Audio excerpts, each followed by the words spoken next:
두 번째 투자 백미. 저평가 성장주를 고를 때 또 고려해야 될 점 뭐가 있을까요? 아까 EPS가 꾸준히 성장한다고 얘기를 했는데 네. 5년 연평균 성장률을 구해야 된다는 얘기죠. 2년은 안 되고 3년도 안 되고 5년을 구해야 되는 건가요? 그렇진 않습니다. 일단 5년이라고 하면 그만큼 그 기업의 실적 성장에 대한 신뢰가 어느 정도 시장에서 검증됐다는 것을 의미하는 거고요. 2년, 3년도 됩니다만은 그 기업이 앞으로 향후 성장할 수 있는 여력이 있는지는 좀 별도로 또 조사를 할 필요가 있겠죠. 네, 그렇다면 연평균 성장률은 어느 정도가 좀 적당할까요? 저는 참고적으로 이제 20% 이상의 기업에 좀 관심을 갖고요. 최하 15% 정도로 15? 합니다. 그리고 보통 수익률이 그러니까 성장률이 굉장히 높으면 다들 이제 좋아하시는데 그렇진 않습니다. 어떤 통계에 의하면 지구상의 어떤 기업도 네. 연평균 성장률 40%를 꾸준히 낼 수 있는 기업은 존재하지 않는다라고 왜 얘기해요. 그렇죠? 경쟁사들이 많이 그 시장에 뛰어들어요. 그러니까 이게 아까 말씀해 주셨던 상황과는 반대가 되는 거네요. 보통 연평균 성장률 15% 혹은 20% 정도의 어떤 산업 내에서 그런 기업이 있다고 한다면 경쟁사 관점에서 볼 때 야, 내가 이 시장에 뛰어들어가지고 쟤들이 지금 먹고 있는 저 마진을 우리가 내가 뺏어올 수 있을까?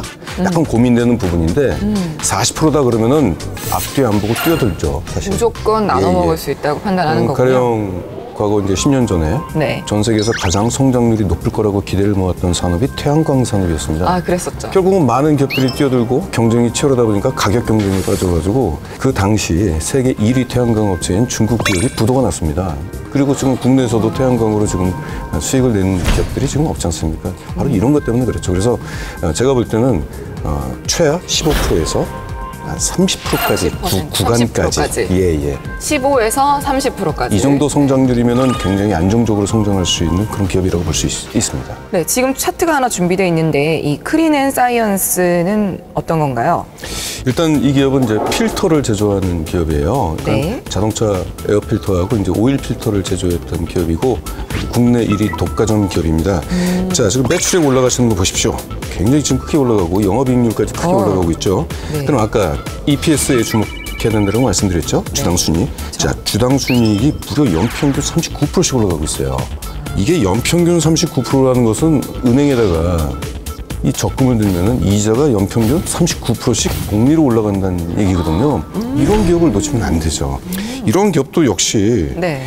주당 순이익이 끝없이 상승하고 있는데 이게 저평가에 빠져가지고 결국 이런 기업들도 싸게 살 수 있는 기회가 좀 있었죠. 그래서 총괄적으로 말씀드린다면 과거 2017년도에 8,700원에 매수를 해가지고 네. 한 2년 정도 채 안 돼서 27,500원에 매도를 해가지고 218%의 수익을 좀 거뒀던 그런 경우가 있습니다. 너무 부럽다. 굉장히 높은 수익률이죠. 성장률이 좀 다소 높아서 약간 성장률이 꺾이지 않을까 이제 그런 우려가 있겠습니다만은 공기 정화 쪽 이제 자동차용 에어 필터하고 오일 필터를 만들었는데 최근에는 이제 황사 문제 그리고 미세먼지나 황사 문제 미세먼지 이런 것 때문에 그래서 이제 사회적으로 이제 공기의 질을 되게 중요시하는 그런 이제 시대가 지금 왔습니다. 그래서 앞으로 이제 공조 쪽의 실적이 많이 증가될 것으로 봐서 더구나 이제 독과점 기업이기 때문에 이쪽 시장에 성장하는 것을 이 기업이 거의 대부분이 이제 독식하지 않겠느냐. 그래서 이러한 성장률이 앞으로도 나타날 것으로 좀 기대가 되고 있어요. 네, 5년 연평균 성장률이 꾸준한지를 또 보라고 하셨는데요. 중간에 한 번이라도 만약에 성장률이 이렇게 좀 내려가거나 주춤하게 된다면 네네. 이거는 좀 어떻게 제외를 시켜야 되는 부분인지 아니면 그래도 좀 지켜봐야 되는 부분인지. 한 번쯤은 용인할 필요가 있어요. 한 번? 예. 딱 한 번? 두 번 안 돼요? 그 이유를 말씀드릴게요. 네. 대본대로 좀 가시죠. 그 갑자기 이렇게 던지면 놀래잖아요. 제가. 궁금하잖아요. 궁금하지 않아요? 너무 궁금해요. 답변 드리겠습니다. 왜냐면 기업이라는 게 이렇게 운영을 하다 보면 이제 예외적인 일들이 이슈가 항상 나오게 됩니다. 그렇죠. 기업 외적인 부분에서 뭐가 이슈가 터지죠. 예. 갑자기 뭐 일회성 비용이 나온다든가 이래가지고 영업이익이 혹은 순이익이 좀 떨어지는 경우가 있고 그리고 기업이 향후 성장을 위해서는 지금 설비 투자를 좀 더 강화해야 될 필요가 좀 있을 경우가 있어요. 네. 그럴 경우에도 이제 투자 비용이 나오기 때문에 일회성으로 이익이 좀 떨어지는 경우가 있습니다. 뭐 이런 것들은 향후 성장을 위한 투자이기 때문에 향후 성장을 위한 이익 하락이기 때문에 이런 기업들은 제외시키는 게 아니라 계속 지켜볼 필요가 있는 거죠. 오히려 그때 만약에 실적이 떨어져가지고 주가가 떨어진다. 네. 이거 절호의 매수 기회죠. 절호의 매수 찬스. 또 박앤세일이라고 예. 지난번에. 결국 이제 기업 가치를 알게 되면은 그런 주가의 하락 혹은 실적의 하락을 오히려 이용해서 투자 수익을 크게 늘릴 수 있는 그렇게 전략을 세울 수가 있겠습니다. 오히려 위기가 아니라 기회다. 그럼요. 네. 대신 조건이 있죠. 조건? 왜 실적이 떨어졌는지 그 이유를 반드시 알아야 되겠죠. 가령 시장 지위가 좀 흔들린다던가 매출액이 크게 좀 하락하는 추세다라고 한다면은 이건 고민을 좀 해볼 필요가 좀 있는 거죠. 네, 여러분은 지금 남들이 보지 못하는 저평가 성장주를 발굴해 노후 자금을 안정적으로 증식시키는 윤유석 고수님과 함께하고 계십니다.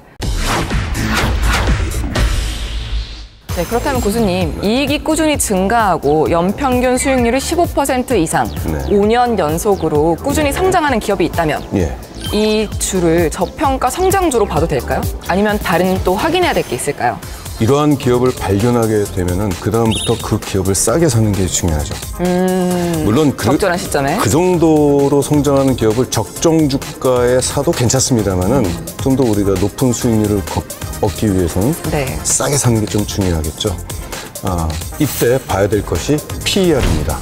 이게 바로 윤유석 고수님의 다음 투자 백미일 것 같은데요. 예, 예. PER 뭔가요? PER은 게 뭐냐면은 이제 기업의 이제 주당 순이익이라는 게 있죠. 네. EPS는 반드시 기억하라고 말씀드렸죠. 반드시 기억하셔야 됩니다. 그래서 BTS 아니고 EPS? BTS 아니고 EPS? 지금 당황하셨는데 땀이 또 많이 나기 시작하셨어요. 왜 BTS 대신 EPS 얼마나 기억하기 쉬워요, 여러분. 네, 그렇죠. 네. PER은 게 뭐냐면은 이제 기업의 이제 주당 순이익이라는 게 있죠. 그리고 주가라는 게 있죠. 주가가 주당 순이익의 몇 배냐를 따지는 것이 이제 PER입니다. PER은 주가가 주당 순이익의 몇 배냐? 계산식으로 따지게 된다면은 현재 주가 나누기 주당 순이익 그럼 이제 PER이 나오는 거죠. 네. PER이라는 것은 그 기업의 주가가 비싼지 싼지를 따지는 굉장히 유용한 지표예요. 그리고 굉장히 중요한 지표입니다. 그래서 보통 PER이 10이다 그러면은 예를 든다면은 가령 어떤 기업이 1년 동안 벌어들이는 주당 순이익이 1,000원인데 주가가 그 10배인 10,000원이에요. 그럼 PER이 10배가 되는 거죠. 이걸 가지고 이제 얘기를 하는 겁니다. 그래서 기업이 성장하는 그 연평균 15%에서 30% 성장하는 그 성장률 대비 PER을 더 낮은 PER을 갖고 있는 기업을 고르게 된다는 것은 그만큼 저평가된 종목을 고른다는 의미입니다.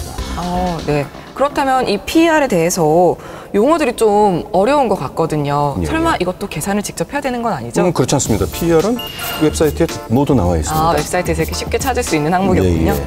정말 편리하네요.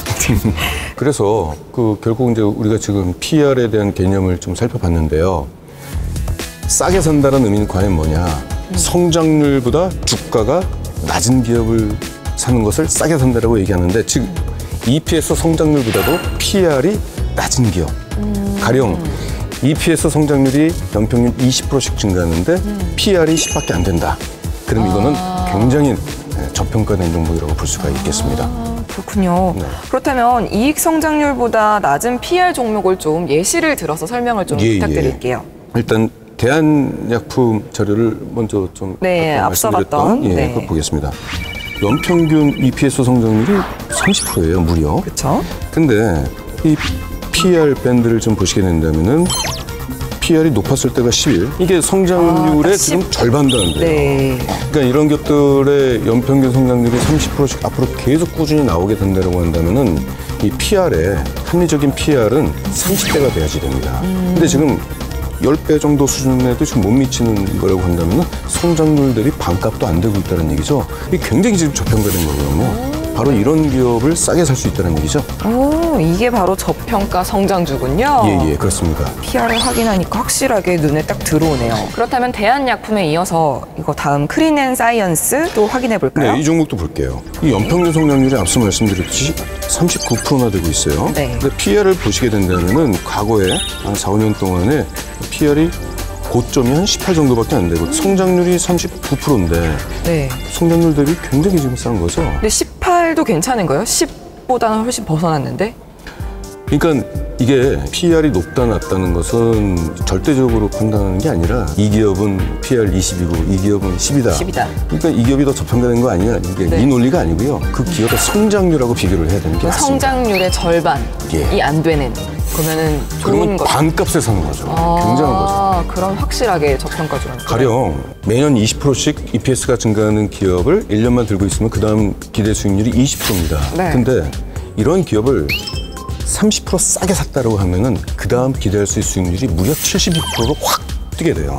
이게 굉장한 거죠. 그러니까 이 성장하는 기업을 싸게 산다는 것은 그만큼 투자 수익률을 굉장히 크게 올릴 수 있는 거기 때문에 이런 기업, 즉 연평균 성장률이 39%씩이나 증가하고 있는데 PER이 지금 뭐 10 정도 되는 수준이라고 한다면 이거는 거의 절반 가격에도 못 미치는 거죠. 그렇다면 이 PER도 지금 좀 업앤다운이 있는데 이익 성장률보다 주가 수익 비율이 높을 때는 사면 안 되나요? 그것은 이제 좀 비싸게 산다라고 보통 표현을 할 수가 있겠죠.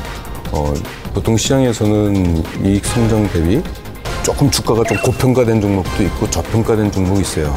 근데 고평가된 종목이라고 다 나쁘진 않습니다만은 기대할 수 있는 주가 상승력이 조금 더딜 수 있고 더 중요한 거는 지수 하락이거나 주가가 하락할 경우에 굉장히 큰 폭의 주가 하락이 나타날 수 있다는 것이 가장 큰 문제죠. 그렇다고 그 고평가된 종목들이 다 나쁜 건 아닙니다. 과거에는 성장률이 좀 더뎠지만은 향후 성장률이 굉장히 높을 것으로 기대되는 종목에 대해서는 PER이 조금 높아도 상관없습니다. 가령 최근에 이제 2차 전지, 네. 5G 이제 이런 종목들 같은 경우는 지금까지는 성장이 좀 더뎠지만은 향후에 이제 걷어들일 수 있는 이익 성장이 굉장히 크기 때문에 심지어 적자 기업들도 지금 우리가 좀 주목해 볼 필요가 좀 있겠죠. 그렇다면 이렇게 저평가된 종목을 매수를 하고 언제 다시 매도를 해야 되는 걸까요? 이익 성장률이 가령 매년 20%씩 올라갔는데 PER이 10밖에 안 됐어요. 그러면 이거는 성장률 대비 반값이거든요. 그때 사야죠.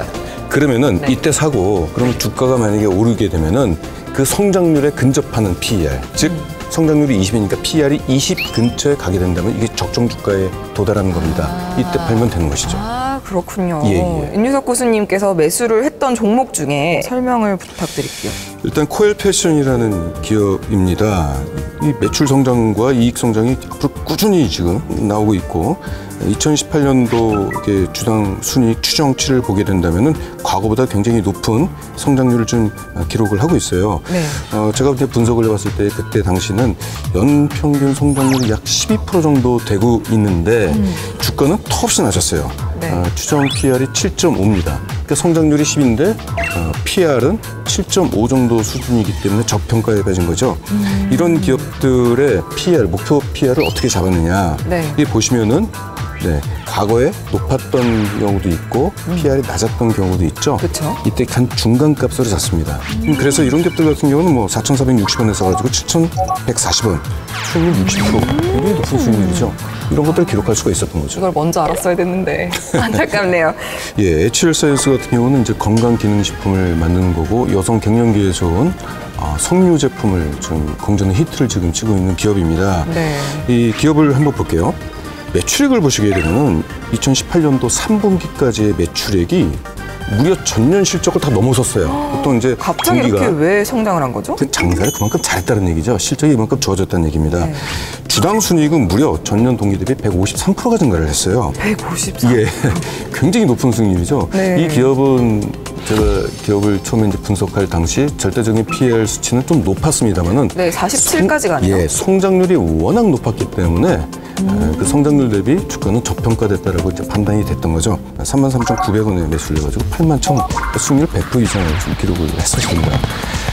이렇게 주당 순이익이 끝없이 증가하는 고성장하는 기업을 PER과 비교를 했을 때 PER이 성장률 대비 낮게 사게 된다면 굉장히 높은 수익률을 우리가 기대할 수 있다는 얘기죠. 지난 시간부터 느낀 거지만 제가 교수님을 좀 더 일찍 알았으면 아마 슈퍼 개미의 반열에 올라있지 않을까. 지금 제 통장도 조금 더 따뜻하지 않을까 싶은데.